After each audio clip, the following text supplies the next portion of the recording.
Kimlepso et bonjour à tous les amis, c'est Aminataros, j'espère que vous allez bien car aujourd'hui je vais faire une analyse du chapitre 360 d'Hunter x Hunter qui a comme titre Parasite. Je sais, je m'y prends un peu tard mais avant de commencer à en parler, il y aura certainement des spoils. Donc ceux qui ne sont pas rendus à ce moment-là, je vous déconseille de regarder la vidéo, c'est comme vous le souhaitez. De plus, c'est ma première analyse et je ne sais quelle tournure aura la vidéo mais j'espère que cela vous plaira. Bref, c'est parti. Dans le chapitre précédent, nous avons pu voir que Kurapika a découvert des gardes sans vie qui ont été tués sans explication comme pour celui qui a été tué dans les chiottes. Il se doute alors qu'il y a un intrus parmi eux. Il demande à la reine Ohito ainsi qu'à son fils prince Wabble de reculer. Il dégaine donc son arme et active Emperor Time. On peut le voir car ses pupilles ont changé. Par la suite, il pointe son gun et ses chaînes vers les gardes de la reine pour les interroger. Voilà, c'était pour vous mettre au jus si vous aviez oublié. C'est là que le chapitre 360 commence vraiment. Kurapika demande aux gardes qui est au courant de la battle royale entre les princes. Bien sûr, les gardes disent ne pas être au courant. L'homme blond aux yeux écarlates utilise alors la technique d'Housing Chain pour déterminer qui est-ce qui ment tout en menaçant de les tuer s'ils venaient à le mentir. C'est là que l'on nous révèle que les deux gars qui n'ont pas de naine sont au courant de la situation pour le jeu de la mort entre les princes. Ils sont par la suite ligotés sur une chaise. Par contre, les trois autres gardes qui connaissent le naine ne sont pas au courant au sujet de la battle royale. Kurapika demande alors aux deux tronches de cake de gardes qui ne maîtrisent pas le naine s'ils sont du côté du prince Wobble. Ces derniers ont répondu que non. Apeurée, la reine Ohito demande alors de les exécuter sur le champ, mais Kurapika demande d'abord à les interroger. C'était une sage décision car grâce à cela, nous avons pu apprendre que chaque reine et chaque prince sont surveillés d'une manière hiérarchique. Comme le prince Wobble est le dernier de la famille, il est surveillé par 7 gardes du corps qui correspondent au nombre de reines, hormis Ohito. En gros, c'est une manière pour chaque reine de garder un œil sur celle-ci. Néanmoins, les gardes ligotés n'ont pas eu pour ordre d'assassiner le prince Wobble. En voyant la situation actuelle, ils en ont conclu que les instigateurs des assassinats étaient les princes eux-mêmes et que ces derniers avaient l'intention de buter chacun des autres princes. C'est là qu'Ohito intervient pour savoir qu'est-ce qu'il racontait. Les gardes expliquent alors l'intérêt du rituel de l'urne. On parle ici du petit pot qui avait un visage où le prince devait déverser une goutte de sang dans sa bouche. Les gardes ligotés dévoilent donc que cela permettrait de doter au prince une capacité de naine. À ce moment-là, la reine Ohito pète un câble et n'en croit pas un mot. Kurapika, d'un nature très calme, lui dit encore de se calmer car le prince Wobble pourrait lui aussi utiliser son naine par instinct. Donc si la mère venait à perdre son sang-froid, il pourrait y avoir des conséquences. Kurapika s'interroge alors quant à l'origine de l'émergence précoce du naine chez les princes. C'est là qu'un garde avec des grosses cernes donne l'hypothèse comme quoi c'est sûrement dû à la capacité de type parasite qui permettrait ces exploits. Leur discussion est interrompue car ils aperçoivent derrière le dos du garde ligoté un être qui, je ne vous cache pas, ressemble à un Zarbi venant de Pokémon avec des pattes. Bref, on aperçoit ensuite d'autres créatures de naines comme des méduses, un dragon et même un ours qui traverse les murs. Ce dernier pose la question au garde à la moustache qui s'appelle Serid s'il était libre. Le garde répond comme quoi il était occupé. Ensuite, on peut voir que Kurapika ne contrôle pas du tout la situation à ce moment-là et spécule comme quoi ces êtres de naines viennent des princes pour jauger la puissance des concurrents. Par contre, ces créatures ont l'air d'agir automatiquement sans qu'il y ait quelqu'un pour les contrôler. L'histoire de l'urne commence de plus en plus à prendre un sens. On apprend par la suite que cela correspondait totalement au type parasite. La capacité permettrait en effet de matérialiser sous différentes formes des créatures se nourrissant de l'aura de leur hôte et qu'elles agiraient indépendamment de la conscience de l'hôte. Ensuite, Kurapika partage son objectif d'explorer le continent caché aux gardes aux grosses cernes afin de lui proposer un deal. Kurapika veut que la reine s'échappe à la guerre de succession. C'est alors que le garde avec des cernes a l'air d'accepter et veut proposer 3 propositions à la reine Ohito quant à la mise en place de sa sécurité pour son fils. Et à ce moment-là, on peut voir que la reine, tout en étant choquée, crie de toutes ses forces. Et elle avait de quoi car le garde à la moustache nommé Serid avait tué les gardes attachés à la chaise. On peut constater que ce dernier a été influencé par la créature de naine qui ressemble à une peluche en ours puisqu'il dit après les avoir tués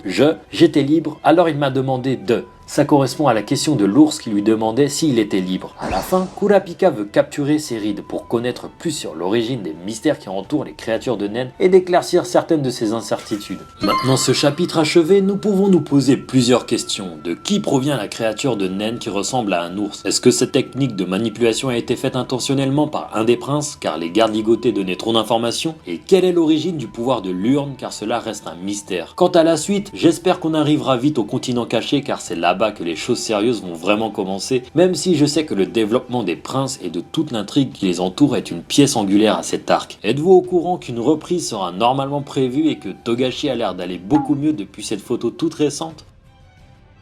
Bref, c'est avec plaisir que j'ai pu faire une analyse de ce chapitre. Si vous voulez que j'en fasse d'autres pour les prochaines sorties, mettez-le en commentaire ou montrez-moi votre motivation par un pouce bleu. Sur ce les amis, j'espère que ma vidéo vous aura plu. Si vous avez kiffé, n'hésitez pas à laisser un petit pouce bleu, à partager la vidéo dans les réseaux sociaux comme Twitter et Facebook et à vous abonner si ce n'est déjà fait. Allez, portez-vous bien, la bise.